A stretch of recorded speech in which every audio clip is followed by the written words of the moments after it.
Hello and welcome to HyzerMedia's coverage of the back nine for the first round of the Norse Gods Championship. From Lancaster, PA, we're at Buchmiller Park. DF Buchmiller Park, the main sponsor for this tournament, is Central PA Disc Golf. Thank you to them, and thank you to our Patreon supporters for supporting this coverage. I'm Dave Oster, here with Kevin Gleason. How's it going, everybody? Kevin Gleason here, Latitude 64 team captain, and very happy to be doing commentary with you today, and thank you for the invite. We're already getting started. Hole 10 is 323 feet. We're not playing to this first basket here. It's actually the one tucked behind this big old tree. And even at 323 feet, this thing is pretty uphill. It's hard to see right here, but it's a good bit of elevation. And, starting off with Lucas, who is 5 down after 9 holes, puts it a little bit right, and then goes past the basket. With most likely a mid-range, this kid throws really, really far. Yeah, he certainly does. If you haven't seen some of the front 9, definitely go check that out. We saw some monster throws where a lot of you guys were throwing 10, 11, 12 speeds, and he's, like you said, throwing his mid-range, so pretty exciting. Yeah, throwing a verdict on holes that I would never even think of. Mike's going with a turn, I believe, champion, and he put him right outside there for a putt. And again, I have a Havoc in my hand, which is, I believe, a 13 speed, and put it right behind the big tree. So, I mean, I'm getting that thing 300 feet. It is a bit uphill, and that was my best drive out of all my practice rounds from the day before. Oh, great putt by Mike. Mike has been so close on so many of those putts the first 9, if you didn't see. It's nice to see him finally drop one in. Nathan here with his Luna. And this kid has such a smooth putt. I was complimenting him on it during the week. And was like, man, it just looks so good. It's so flat. It goes up. It comes down.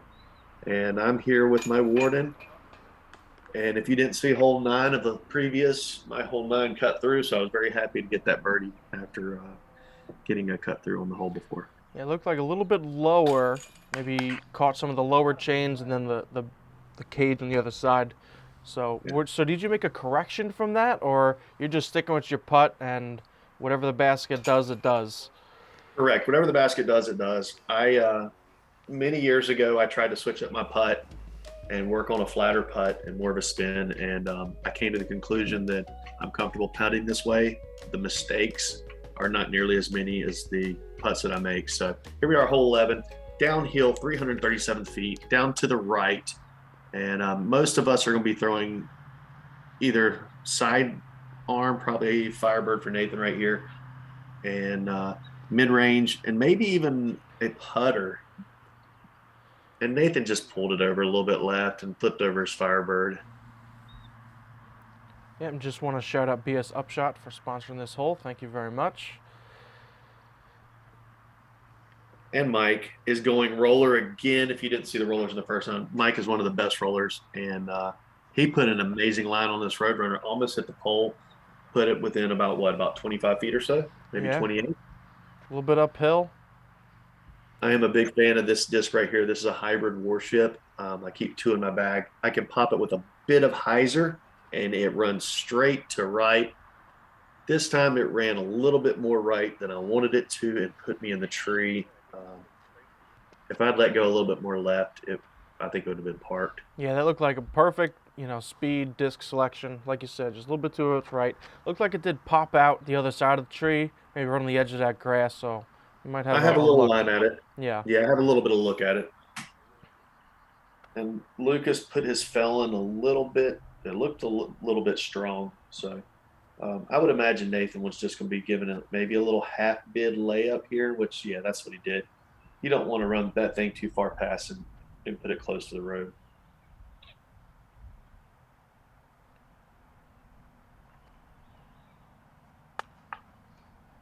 And that just didn't look like it came out of Lucas's hand correct. I have one little branch in my way that's causing me to lean left.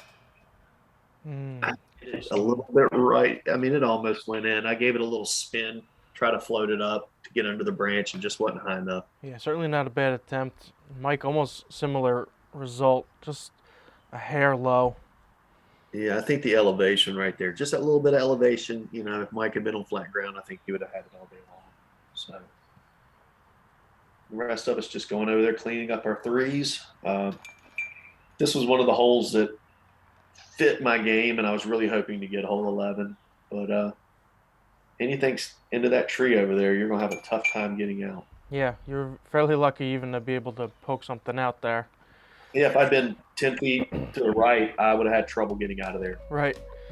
But we'll move over to hole 12, par 3, 319 feet. Main basket is to the left. We're actually throwing to the right where we see Nathan is lining up. Forehand around the tree, or maybe a big backhand turnover. Thank you to Decades for sponsoring this hole. It looks like he went Firebird.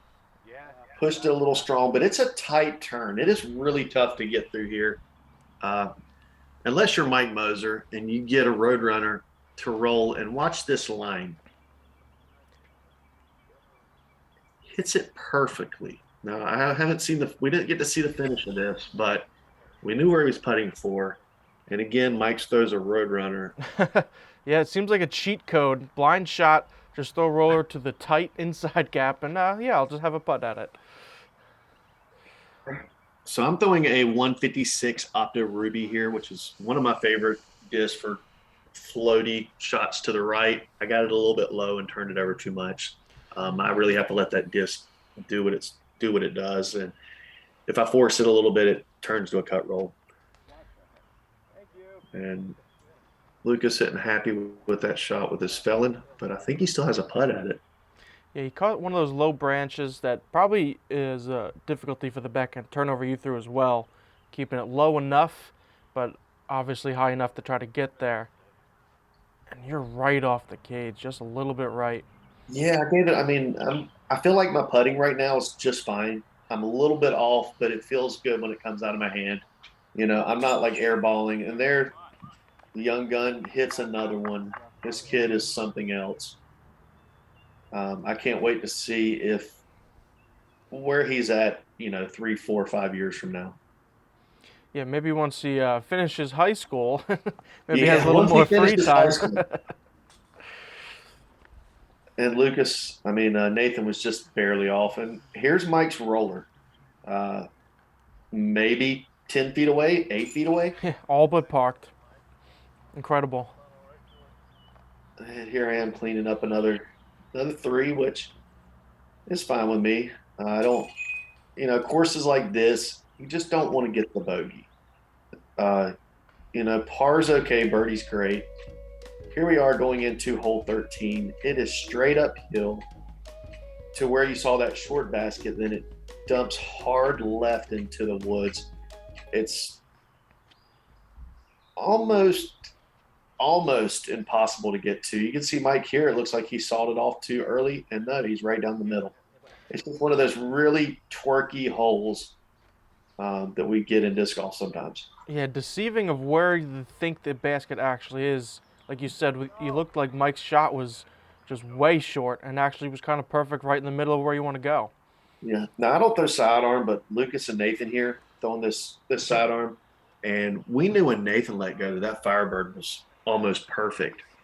And here I am throwing my Rive again. And I couldn't believe where it landed. Yeah, that couldn't see all the way down by the basket, but we'll see in a second. I think that was pretty close, pretty much the line you're looking for. Here's Mike. Mike's just laying it up. There's a little drop off behind the basket, plus some high bushes. You can see where Nathan is. Nathan actually went a little long right, but you can see where he is. It's like that to the left. If Mike had ran at it and gone too long, he would have been in the stuff. And here's where my drive ended up, which I couldn't believe when we found it. And I'm 25 feet out, and I consider this a bonus birdie for anybody. Oh, absolutely. It does not seem like from the tee pad this is a basket that too many people are going to get very close on, but you were able to do it. And like I said, that's where Mike would have ended up if he had ran at it. So it was a smart move on Mike just to pitch it up near the basket. Absolutely.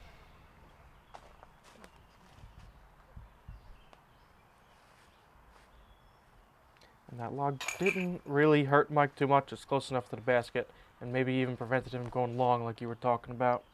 Yeah. Now this is Nathan's par putt, I believe. Yes, par. Yeah, after he was pretty tight, pinched off back there and hit a tree on his birdie putt. Here we are, hole 14, another quirky hole.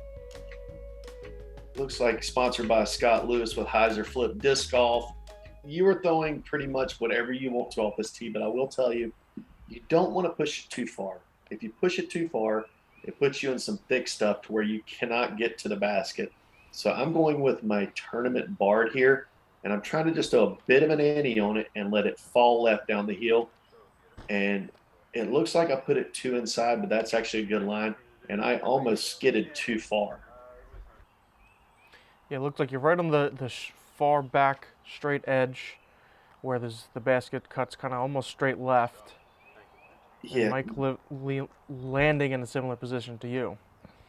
Yeah, Mike almost aced the short basket, and he pushed a little forward. And I think if you land right at the short basket, you could actually have a long bid at it. And so that's how Lucas got up there for that putt. We were wondering because he looked like he had the same line as us, but was up there by the basket. Yeah, it looks like he maybe caught one of the roots on the ground, actually slowed him down and turned it up on his edge to get a roll right towards the basket. And the other 3 of us pushed far, like I said. If you pushed the right, if any of us had been any farther, it would have been a really, really hard up and down. I want him upshuttle to be a little bit closer, but it's fine. Again, Mike just pitching out, and I'm sure Nathan is going to do the same. Lucas will have a little putt. It looked tough hole to get it to turn left because it's so downhill and then so left. And then he's Needs to to sit. Yep. Yeah. And the biggest tree I think in the entire park, right behind the basket to stop his disc from rolling away, because there's a big drop off back there, and I believe there's a river or creek back there too. I was very fortunate not to go past that tree, so I do not know what's back there. But it is like you're saying. I mean, you can see right here the elevation that I'm pushing it down. Yeah. It's downhill quite a bit, and I did see where it drops off past that tree.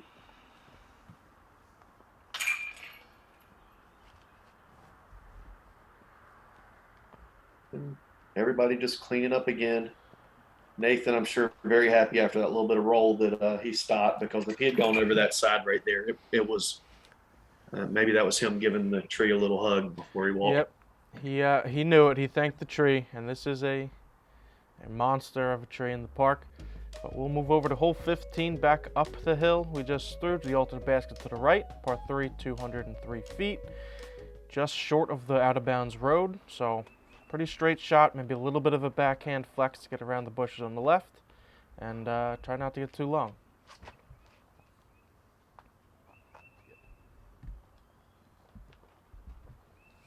Man, that's a great shot. I've got my 2019 Zach Melton Maverick, which has a good little bit of flip to it. I can pop that thing with a hyzer and run it straight.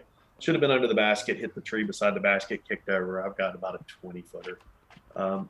Mike here is going with his, I think, a bit of an overstable eagle, and we thought it was in when he let go. Oh, yeah, that good run, and then still sat, so kind of best of both worlds. Often when you run the basket height on a hole like this, with the out of bounds so close, he could be punished, but he was able to run it and then stay in bounds. Yeah, Nathan got a little bit left on it. Yeah, Mike's pretty close to the road. A little bit more height on Mike or Skip. He could have gone OB. Oh, needs to sit again. Another little, just an annoying roll. Doesn't really probably change his next putt, but just he didn't need it. Obviously, the spit out. And then, Mike, myself, I'm probably 18 feet away. Good little birdie for me. Good birdie for Mike. And Lucas here, or Nathan, I guess, is still up. Nathan cleaning up his par. And now Lucas is up to take even more of a lead if he hits this putt, and is now at 8 down. Yeah, he's pulling away a little bit. Obviously, this is still first round of 4, so plenty of time, but we'll see how he continues on hole 16. Par 3, 312 feet. Alternate pin is to the right of the main pin, so it's more of a turnover shot. Kind of flex it out from the left back to the right, miss the bushes and the tree, and give yourself a putt. And Lucas pushed this thing a little bit inside, hit a branch. I think he came down to the edge. I am throwing my havoc again and turning it over to the right, trying to push it around the corner. And I threw it about as well as I could, not really knowing the hole. Yeah, this is a tough hole. It's extremely uphill. After this tee shot, all of us are out of breath getting up to the hole.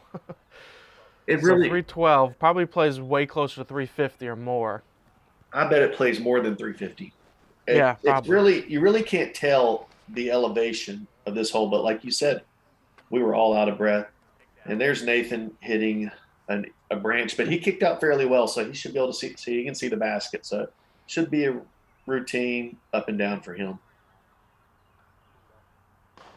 And it looks like he might have juiced it just a tad.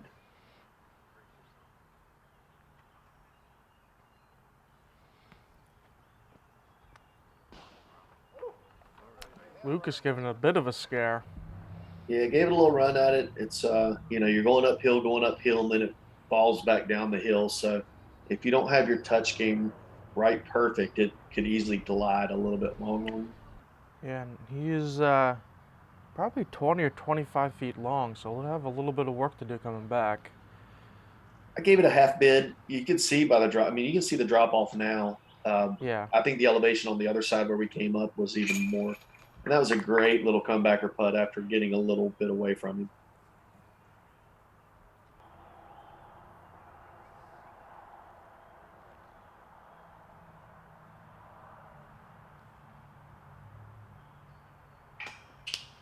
And Lucas, it looks like he was just a little bit low on that release. He didn't put the normal amount of spin that he has been on the rest of the holes. Didn't really commit to the putt. And, left it a little bit short and hit the cage. And, he'll take his first bogey for the round. First blemish on the scorecard, and I believe that's the first bogey we saw from any of the 4 of you.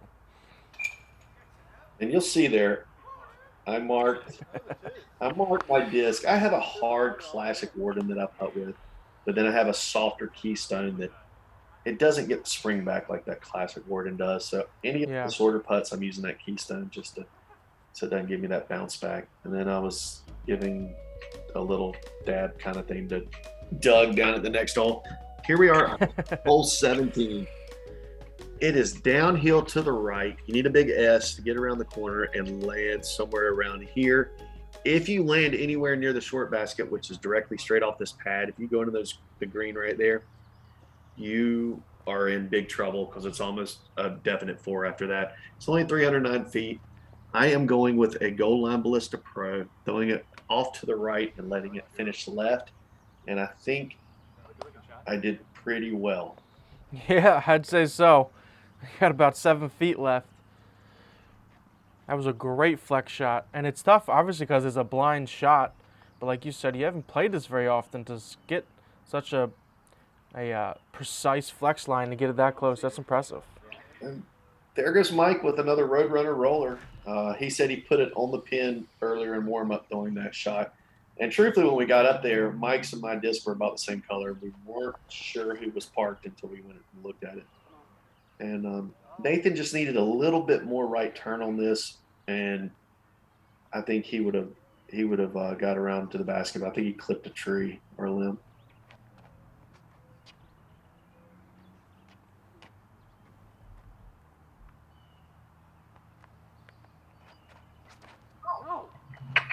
And Lucas did the one thing you try not to do here, but he gets a great kick out.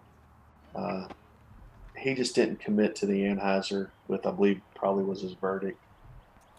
Yeah, that's a tough position. The alternate basket is essentially behind the main basket, but you have to walk around the corner to actually get there. So you'll see Now he's left with a reach out forehand, maybe a forehand roller he's looking for. Yeah. Not a good position, like you said earlier. And he put a little bit too much cut on it and cut him a little early, but he still has a putt for his par. But like I said earlier, it's hard to get up and down when you go early into those trees. Mike just giving it a little layup, I think. I don't think he was really running at that with the green behind it, with all the bushes and the trees. Lucas probably right outside this circle, stretch out on the knee, tree in front of him. Tough little par save coming up.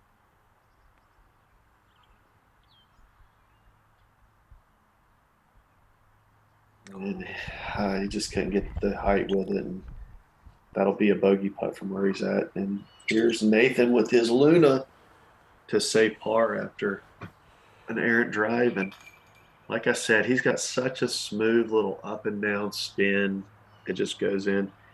And I'm here, and I'll have my keystone in my hand. And out of all the putts all day, this is the only one that really got my nerves a little bit. I think just because it was like a little 18-footer, and I knew I was close to making the lead card. And, Yeah. you know, I knew I needed to hit that in. I was actually a little bit further than it looked like from the tee shot. Looked like you were pretty much under the basket, but you're right, you did have a little bit of work there. So Yeah, it's about a 20-footer, you know, just one of those that when your nerves are not settled, you know, when nerves get to you, Yeah. those 20-footers feel like 30-footers. right, exactly. Especially when you're the only one with the potential for the birdie Yeah, on the right. card. Yeah, I'm getting a stroke on everybody on the card, and then I got 2 on Lucas. Right. So we'll go over to our last hole. Thank you for Tono Group to sponsor this hole. Hole 18, par 3, 400 feet, playing to the alternate basket on the left. So big hyzer, flat to hyzer shot over the trees we saw on the left, or a little bit of a lower shot through the gap, trying to just get up there. Plays downhill, then back uphill, so pretty much even elevation once you get there. I went with my Rive again, the Linus Carlson, and I think I should have gone with my Gold Line Ballista Pro. I needed it to hold a little right before it turned in, and I think it would have got me a little close to the basket. Mike's going Destroyer here, and he puts a good little shot on it also, and puts him probably 40-ish to the basket. Yeah, good little skip and roll straight towards it. He'll have a look.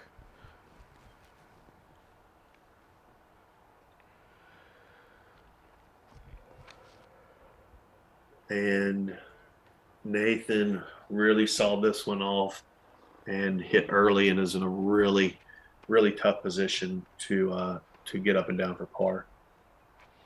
And Lucas, after a great round, last 2 holes, 2 bogeys, bringing him back down to close to the U2, the rest of the card. Obviously trying to finish strong here with a huge sky hyzer, and he gets about pin high. Yeah, and I think he threw a spell in there. And this right here was something really unbelievable. He threw a nice little thumber and put him up inside the circle for putt. I've got my Warden in my hand. I give it a good bit. I start to run and hit the rim and rolls away, you know. Emotional roller coaster right there. And so this putt right here that Mike drains knocks me off the lead card. There it is, ties you. Because we're tied, and if you don't know, Mike has been playing a lot longer than me. I have a low PDGA number at 19195, but his is much lower. I think he has a 4-digit number. So with him having a 4-digit number, I think I'm the top of the chase card second round. And here's a little tester for me after that rollaway, you know, another little 20-footer. I put it in there. I didn't know what the score was at this time exactly, so I knew I needed to hit the putt, but I didn't know if it was going to put me on or off the lead card until Mike told me just after I hit that putt that the one he hit knocked me off. Yeah, I'm sure he let you know that, right? Well, yes, he did. And that was a great free save after an errant drive by Nathan. Thumber to a good position, got on his knee and hit a 3. Yeah, absolutely. And Lucas also able to card a birdie to finish strong. So that will be it for the first round. Thank you very much to our supporting sponsors, Carbella Design and Tono Group. Thank you very much, Kevin, for joining me for this first round. We will definitely be back tomorrow. Let's take a look at the leaderboard. So leaderboard tomorrow, Lucas, Ben, Dylan Horst, and Mike Moser.